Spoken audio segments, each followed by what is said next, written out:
Kaixo, eguerdion. Hurrengo minututan lautadako esperientzia kontatuko dugu pixka bat. Argitzea gu ekintzailea garela, heldulekuak bilatzen ditugu beste esperientzietan eta helduleku teorikoak ere bai, edo ikerketetan, baina gu terrenoko ekintzailea garela, ez? Gure esperientzia izan da, azkenengo 3 urte hauetan, gure ustez bi faktoreengatik gure egoera eraldatu egin dela, ez? Orduan, bi faktore horien inguruan azalpenak emango ditut tarte honetan. Bat da egitasmoa, zer egiten dugun, eta bigarrena da gu antolatzeko taldea, edo entitateak, hau da kolektiboak, taldeak, hartu ditugu oinarri gu antolatzeko.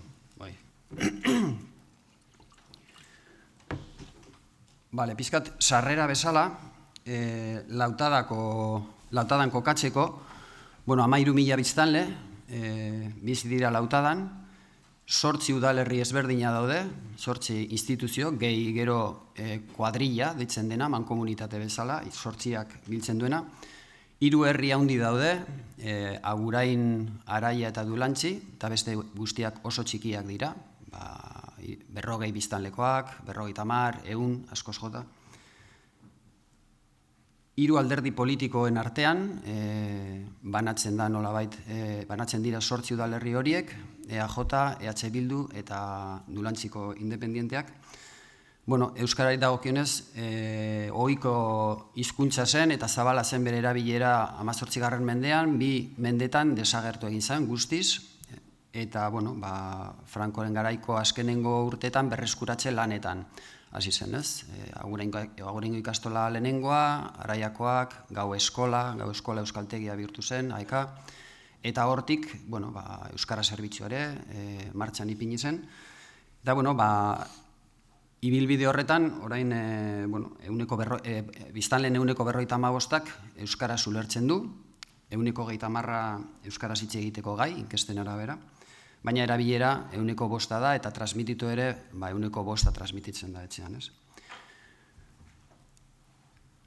Azkenengo urte hauetako kezka edo krisi batetik aldatu genuen, pixkat guretzat aldaketa gertatu dena, ez?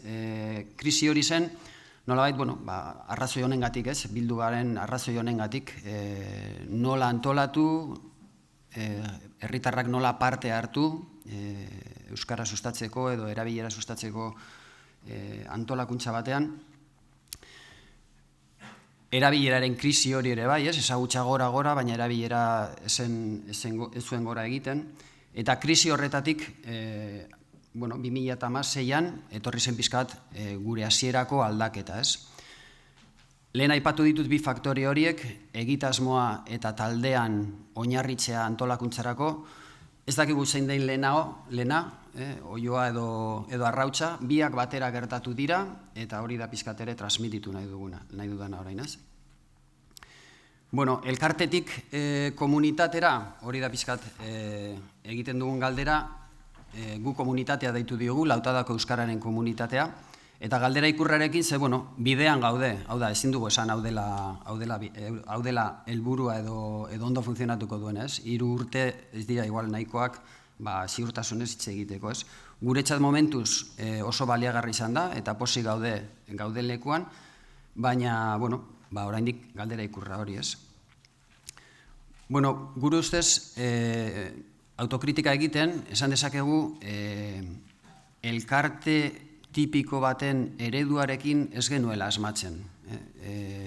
Azkenengo 15, ia 20 urteetan, lehenengo talde horiek sortu zirenetik, pixkat ikastolatik eta euskaltegitik bultzatuta ez, Euskara Elkarte bezala, ez genuen asmatzen Euskara Elkarteen eredu horrekin, ez? Hau da, euskaltzale norbanako konstiente horiek biltzea eta lanean ipintzea herriarentzat, ez?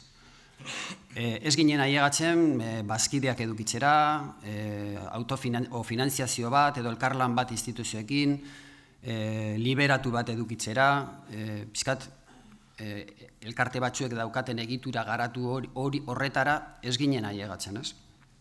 Ez genuen jakin horretara bide bat egiten, ez? Barrundian adibidez, Satola elkartea egon zen, Araian Atzun elkartea, Agurainen Baietz elkartea, desagertu zen, gero Olbea elkartea. Guzti horiek euskara taldeak ziren, elkarteak, baina ibilbide motz batekin, ez? Batzuk interesarekin elkartu, zerbait hasi egiten, baina gero itzali egiten zen, ez? Eta, 2016an egoera horretan lotuta, nolabait, kopiatu genuen ekimen bat, ez? Egia auzoan egin zuten aktibazio ariketa kolektibo hori, horrek ekarri zuen aldaketa nabarmen bat, ez? Horregatik beti itxein dut egitasmoa eta antolatzeko era, ez? Ekimen hori antolatzeko, taldeak deitu genitun, ez norbanakoak, eta gure sorpresarako, 20 talde ezberdinak etorri ziren, Aguraindik, lehenengo aldia zen, halako zerbait gertatzen zela, eta hortik hasi zen ibilbide hori nolabait, orain arte jarraitu duguna eta gero garatu duguna eskualde mailara, ez? Elkarte bezala, pixkat betiko arlo horiek jorratzen genito, naizialdia, kultura, jaiak, euskaltzalen kohesioak, baina, ez genuen lortzen hori, ez? Jendearen implikazioa, ilusio hori eta pixkat krisian sentitzen ginen. Eta, egitasmo horren ondorioz, 75 ordu euskarazen ondorioz, horrek ekarri zuen beste funtzionatzeko eramat bat, beste jende mota bat hurbiltzea, baina hasieratik pixkat ezaugarri horiekin, ez? Ez ziren norbanakoak, baizik ziren talden ordezkariak. Ordezkatzen zuten talde bat bileretan, parte hartzeko bileretan. Beraz, pasatu ginen, euskaltzale norbanako horiek herriaren onurako lan egitetik, hori eskatzen genian hasieran, elkarte ginenean, pasatu ginen, taldeen ordezkari horiei lan egin dezatela haien taldearen onurako. Eta antza, bentsat gure esperientziaren arabera, da hori persona horiek, zarazkenean persona dira, egingarriagoa ikusten dute. Bere taldearen txat lan egitea eta ez herri osoaren txat. Hau bizkat kasualidadez gertatu zen, aipatu dudan bilera horretatik, baina bere ala bilatu genituen beste referentzia batzuk, ez? Eta hor dago Aiaraldeko Euskalgintzako kontseilua, horrela eratuta dagoela kontseilu hori, taldeengatik, eta oso araututa daukate gainera, zein den parte hartze modua, eta bar, eta hortik helduleku bat bilatu genuen hurrengo urtetan bidea egiteko, ez?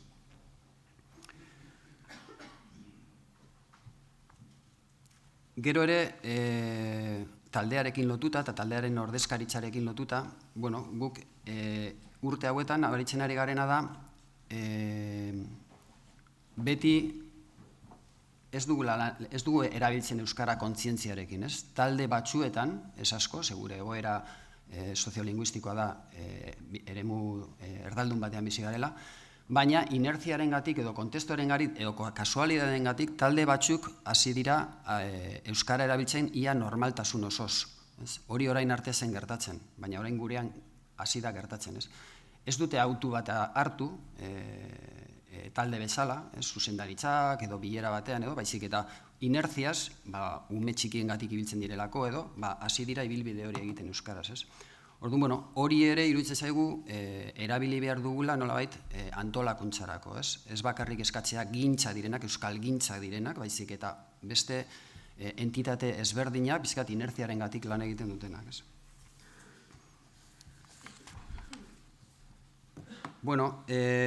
Pizkat horren ondorioz ez, gure ustez, guk asko irabazi du jendearen parte hartzean, jendearen implikazioan egitasmo horiek aurrera eramateko, bi faktore horiengatik, taldeen ordezkaritza eta egitasmoaren ezaugarrien arabera. Oso gutxi esan dudan bezala, elkarte bezala oso inaktiboak geuden, gauza oso puntualak egiten genion, orduan ez geneukan motxila bat nolabai kudeak eta aldetik eta aurrera jarraitu behar genuela aizialdearekin, kulturarekin, edo beste egitasmo batzuekin, ez? Orduan, hortik aurrera zentratu gara hizkuntza ohiturak aldatzeko egitasmoetan, hau da, ariketa praktiko eta kolektibo horietan, ez? Eta momentu honetan horrela ia jarraitzen dugu, ez? Hori da gure lan hildoa eta horretan zentratuta gaude, bai. Bale. Beste faktore bat, eragin diguna ere bai, izan da eskualde mailan salto egitea, ez? Agura indik abiatu zen nolabait mugimendu hau, baina eskualde osora zabaldu genuen, ez? Eta, Mikel Artolak azaldu dituen faktore askoetan eta horrekin bat egiten dugu, ez? Orduan, horrek eragin digu, handiago izateko, parte hartzea ere handiago izateko, eta ikusi du jende asko zegoela Lautadan, leku bat aurkitzen ez zuena parte hartzeko, eta modu honetan aurkitu duela, ez? Bere taldearen ordezkaritza halako komunitate handi batean, ez? Neurriko egitasmo batekin. Beraz, Lautadako euskaren komunitatearen eginkizun edo funtzioa edo misio zentralena da talde guzti horiek artikulatzea. Guk uste dugu elkarte batek edo 3 elkartek edo 4 elkarte euskalgintzan daudenak horiek ezin dutela eraldatu eskualde edo jende kopuru handi baten funtzionamendua edo hizkuntza ohiturak, edo erabilera. Hor egon behar dela artikulazio bat. Artikulazio bat, non biratzen du entitate horiek biratu behar dute helburu amankomuniko helburu baten inguruan, ez? Eta hortik etor daiteke aldaketa hori, ez? Orduan, gure funtzioa izango zen talde guzti horiek artikulatzea helburu edo egitasmo horren inguruan.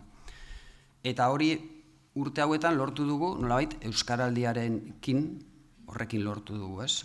Euskaraldia eraman ahal izan dugu Lautadako entitate guztietara, ez? Batez ere lehenengoa, hau orain datorrena, exigentzia maila handiagoa da entitaterako, ez? Baina lehenengoa, sustatzaile bezala, hori eraman daiteke entitate guztietara. Orduan, egitasmo bera izan da artikulatu duena Lautadako talde guzti horiek.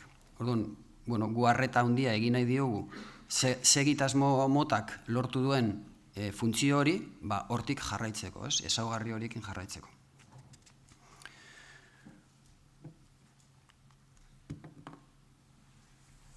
Komunitatea guretzat da sistema bat. Sistema hitza, gero azalduko du pixka gehiago, ez? Zer den,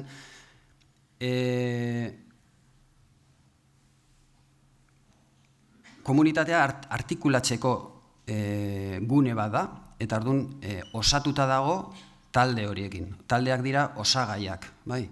Orduan, osagai horiek, talde horiek, harremanetan daude haien artean egitasmo baten bitartez. Orduan, amankomuniko kezka dauzkate, arazoak, pozak eta bideak, ez? Orduan, egitasmo horrek lortzen du artikulatzea entitate guzti horiek. Gu hasi ginen nolabait irizpide geografiko batetik, hori izan zen gure lehenengo pausoa, hau da Lautadako herri guztiak artikulatzea egitasmo horren inguruan. Bigarren pauso bat eman genuen gero entitate ezberdinak, eta entitate esaten dugunean esaten dugu kolektiboak, establezimenduak, lantegiak, eragile sozialak direnak, horiek bigarren pauso bezala komunitate horren barruan sartzea eta artikulatzea egitasmo horrekin. Eta, oraindik ez gara hasi, baina hurrengo pausoa izan daitezke, familiak eta kuadrillak, eremu afektibo hori, taldeak direnak ere bai, artikulatzea egitasmo berdin horretan. Bale, egitasmoaren ezaugarriak, ez? Guretzat, aldaketa nabarmena ekarrizun, lehenengo aktibazio saio hori, agurainen, 75 ordu euskaraz, gero etorri zen euskaraldia, eta euskaraldekin lortu genuen eskualde maila eta entitate guzti horietara ailegatzea. Eta guk arreta berezia egiten diogu nondik jaio zen euskaraldia eta nondik datorren oinarri teorikoak, ez? Eta hori da aldaitz egitasmoa. Guretzat da, ez dakit ez dute esango eguneroko kontsulta dokumentu bat, baina bai gure funtzionamendurako dokumentu bat, ez? Pensatuta dago hizkuntza ohiturak aldatzeko, gure egitasmoa hizkuntza ohiturak aldatzea da, eta dauka ikuspuntu sistemikoa. Hau da, taldea da oinarri, eta gu ikuspuntu hori ere erabiltzen dugu gero gure antolamendurako, bai, sistemaren ikuspuntua. Iruditzen zaigu hizkuntza ohiturak aldatzea helburua dela helburu bat oso zeharkakoa, bai. Ez dugu sektorizatu gehiegi oraindik. Orduan, egitasmo berarekin ailegatu gaitezke, ez dakit ez, gizartearen, jendarteak arteko estamentu guztietara, entitate guztietara, eta, bueno, pixkat gainditzen dugu orain arteko sailkapen horiek, ez, arlo sozioekonomikoa, aisialdia, kultura, kolektiboa, bueno, horrekin lortzen dugu ailegatzea helburu bakar batekin eta nolabait biratzea helburu horren inguruan, ez. Bueno, ez du pasatu, nire horria bai, baina goian ez. Bueno, lau hitz pixkat sistemari buruz, ez? Guretzat hau da oinarri bat, eguzki sistema ezagutzen dugu, gure kasuan behintzat erdian, hau da, artikulatzen duena entitate horiek da helburu, amankomuniko helburu bat edukitzea, dela hizkuntza ohiturak aldatzea helburu, eta horretarako erabiltzen dugun egitasmoa. Momentu honetan euskaraldia da. Bai, orain arte euskaraldia izan da. Gero azalduko dut nola, bueno, bigarren pauso bat emateragoaz, eta orduan zer gehiago ipintzen dugu hor erdian, ez? Baina egitasmo horrek aukera ematen digu guzti horiek, entitate guzti horiek artikulatzea, ez? Bueno, begiratzen baldin bauzu alda hitz egitasmoan, nola definitzen duen taldea, ez, zer den talde bat, eta nola aldatzen diren hizkuntza ohiturak, ez? Bueno, hizkuntza jokaera norberaren erabakia baino batzuen hartu emana da, araututako eremu batean. Hau da, hizkuntza ohiturak aldatzea ez da norbanakoen kontua, baizik eta beti talde baten barruan ematen da, ez? Hori oinarri hartuta, hortik jaio da nolabait, edo etorri da, ere, euskaraldia, ez? Eta, bueno, gu printzipio sistemiko hori ere erabiltzen dugu, gero, gu artikulatzeko. Lehen esan dudana, entitate bat edo bi edo hiruk ez dute lautadako gizartea aldatuko. Hor egon behar da, nolabait, koordinazio bat, artikulazio bat, talde guzti horiek amankomunean edukitzeko helburu bat, ez? Helburu bat egingarria izan behar dena, eta gero egitasmo egingarri batean bihurtzen dena, ez? Eskat marrazkiak horiek dira, ez? Eskuinekoa, hor taldeak, nolabait, danak daude konexioan, haien artean, eta, bueno, pixkat grafikoa bezala ez, imaginatu behar dugu, eguzki sistema ez, planeta bat azten dela beste orbita batera sartzen, ez? Ze nahasmena sortu dezak, ez? Bueno, gu lortuko dugu lautadako entitate guztien artean oreka bat egitea, entitate guztiak biratzen dutenean helburu, amankomuniko helburu horren inguruan. Ordun lortzen dugunean oreka hori, ordun lortuko dugu nolabait aurrepausu nabarmenak ematea erabileran. Bueno, 3 urte hauetan, hau da pixkat lortu dugun egitura, ez? Argazkia handi hori da lautadako euskararen komunitatea.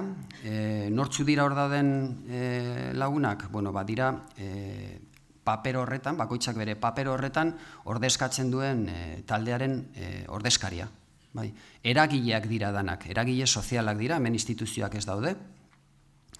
Eta eragileak direla esaten dut, ze 3 urte hauetan dira euskaraldia eta hizkuntza ohiturak aldatzeko egitasmoak aurrera eramatutena bakoitzak bere entitatean edo bere herrian. Hori dira kartelak ipini dituztenak, txapak etxez etxe banatu dituztenak, kontzeju bilerara eraman dutena kontzeju hori entitate sustatzaile izateko, hau dira benetazko eragileak. Beti neurriko lanekin, baina lan egin duten jendea, ez?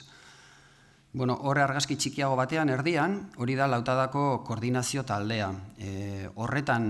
Hor hartzen dira nolabait erabakiak. Bueno, goiko argazki horretan, asanblada horretan, 2 urtetan behin egiten dena, hor hartzen dira ildo nagusiak 2 urtetarako. 2017ko asanbladan egin genuen lehenengoa, orain azalduko dut ze erabaki genuen, eta gero, asanblada horretan hartzen diren erabakiak, gero nolabait erabakigune koordinazio talde hori da.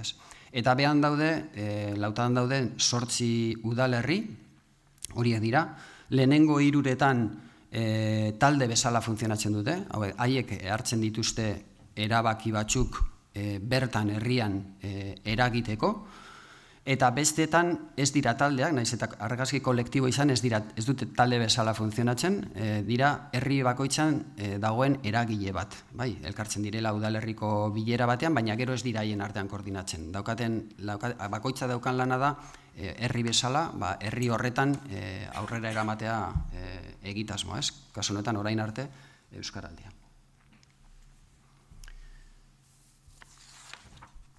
Bueno, orain motzean pizkat ibilbidea, zerbait aipatu dut.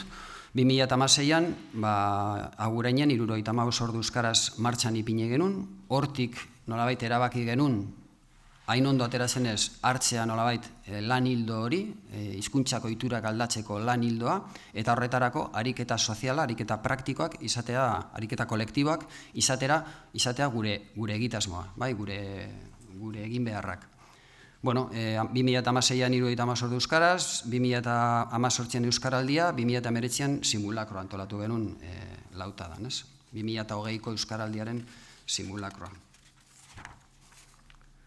Bueno, nola ipini ginen martxan, 75 ordu euskaraz eta gero, salto egiteko lautada mailara, bueno, lautada osoan 13 bilera ezberdinak egin genitun, lehen aipatu ditudan eragile horiek oraindik ez ziren eragileak, ziren herriko ordezkariak, eta horiei eskatu genien bilera horietara etortzea herriaren ordezkari gisa, eta proposamena zen ea hemendik aurrera eskualde mailan funtzionatu genezake, ea instituzioekin hartzen genuen elkarlan bat, ea finantziatzen ginen, ea Euskaraldia aurrera eramaten genuen, ez? Bueno, haindik Euskaraldia izena ez zeukanean, 11 ordu euskaraz elkarrekin zenean, hori zen proposamena, ez? Bueno, hortik etorri zen, lautadako Euskararen komunitatearen lehenengo asanblada, Agurainen egin genuen, 2017ko azaroan. Eta hor hartu genitun erabakiak izan ziren, orain aipatu ditudanak, ez? Eskualde mailan antolatu nahi genuela, hor hartu zen erabakia, elkarlan abiatu nahi genuela instituzioekin, orain arte ez geneukana, 75 ordu euskaraz antolatu genuen modu elkarlanari gabe, instituzioa udalarekin elkartu gabe, eta autofinantziatu da. Baina orain elkarlan abiatu nahi genuen, eta instituzioen finanziazioa lortu behar genuela, nolabait aurre egiteko, eskualde osoan koordinatzeko eta egitasmo aurrera eramateko, gastuak aurrera egiteko, ez? Bueno, erabaki horietatik etorri zen elkarlana, ez? Ezkerrean daude 8 udalekin sinatutako hitzarmenak eta jarraipen batzordea 8 alkateekin, eta eskuinean dago argazki kolektibo bat lautadako instituzio guztien ordezkariekin, kargu politikoekin. Hau guretzat berrikuntza handia izan zen, ze Agurainen oso txikitik aritzetik eskualde osora aritzera eta instituzioekin batera, guretzat bide guztiz berria izan zen. Erreza izan, 3 alderdi politiko horien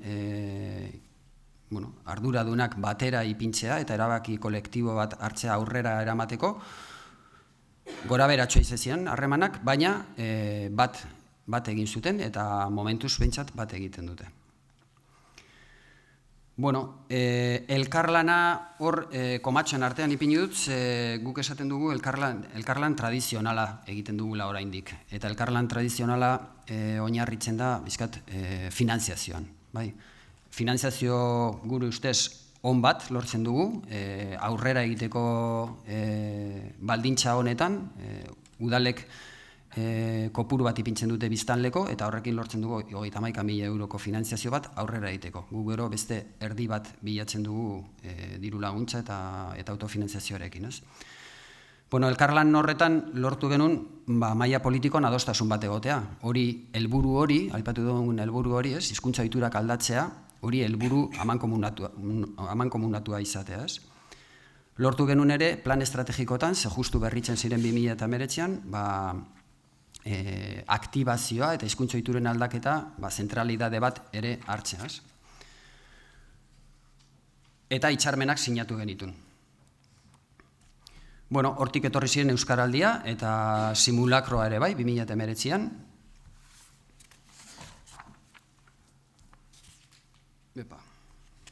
Eta hau da, aurreko azaroan egin genuen bilera, ez? Gure bigarren asanblada, berriro elkartu ginen antzeko arduradunak, gehi entitate gehiago etorri ziren, eta hor hartu genitun beste erabaki batzuk. Haien artean izan zen, gu gaitasuna ikusten genuela, bigarren egitasmo bat egiteko. Euskaraldia bai, baina beste zerbait gehiago ere bai, ez? Eta, hausnarketa prozesu baten ondoren, ailegatu ginen, hor erabakitzera, Euskaraldia egingo dugula, baina eremu afektiboan ere eta beste 3 metodologiak erabiliko ditugula, hau da, ulerrizketa eta eusle metodologia ere erabiliko ditugula entitatetan, hau da, pizkat zabaldu egingo dugu egitasmo hori, eta gero beste aldetik, helburu estrategiko bezala ipini genuen, Tolosaldean azaldu duten Euskararen mahai hori, ez? Hau da, elkarlana komatxo horien artean, hori eramatera benetazko elkarlan batera. Eta erabaki adostuak hartzea, mahai batean eragile sozialak eta egon daitezken 8 udal horiek, ez?